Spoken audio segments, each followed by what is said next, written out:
ছিল অভ্যুত্থানের পর অর্থনীতি কোন পরিস্থিতিতে যাত্রা শুরু করলো তার একটা দলিল রচনা করা। এতে কি পেলাম কি পেলাম না তার একটা চিত্র তুলে ধরার দায়িত্ব দেওয়া হয়েছিল এই কমিটিকে। ডক্টর দেবপ্রিয়ের সভাপতিত্বে গঠিত 12 সদস্যের শ্বেতপত্র প্রণয়ন কমিটি নির্ধারিত সময়ে এই কঠিন কাজ সম্পন্ন করে আমাদের কাছে 400 পৃষ্ঠার একটা বিস্তারিত রিপোর্ট পেশ করেছে। রিপোর্ট পড়ে দেশের মানুষ হতভম্ব হয়ে গেছে। দেশে বিদেশে অনেক প্রতিষ্ঠান ও ব্যক্তি গভীর আগ্রহ নিয়ে এই রিপোর্টটি সংগ্রহ করছে।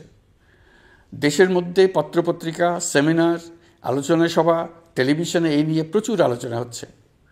ফ্যাসিবাদী সরকার দেশের অর্থনীতিকে ভেঙে দিয়ে গেছে, এটা সবাই বুঝতে পারছিল, কিন্তু অর্থনীতিকে কী পরিমাণ ধ্বংসস্তূপে পরিণত করে দিয়ে গেছে তার পরিমাপ সম্বন্ধে কোনো ধারণা করতে পারছিল না। শ্বেতপত্র প্রণয়ন কমিটি হিসেব নিকেশ করে এর পরিমাণ বের করে দিয়েছে। এই রিপোর্ট পড়ে সকলে অবিশ্বাস্য চোখে একে অপরের দিকে তাকাচ্ছে। কারো মুখে কথা বেরোচ্ছে না। দিন দুপুরে সকলের সামনে থেকে হাজার হাজার কোটি টাকা ব্যাংক থেকে পাচার করে নিয়ে গেছে। কেউ বলার ছিল না, কেউ দেখার ছিল না। যারা নিয়ে গেছে তাদেরকে কেউ বাধা দেয়নি, বরং সর্বস্তরে সবাই আগ্রহ সহকারে তাদের সঙ্গে সহযোগিতা করেছে। কারণ তারা সব আপন লোক। বিশাল বিশাল প্রকল্প নেওয়া হয়েছে ঋণের টাকায়। এসব প্রকল্পের মোড়কে বিশাল বিশাল অর্থ লুটপাট করেছে।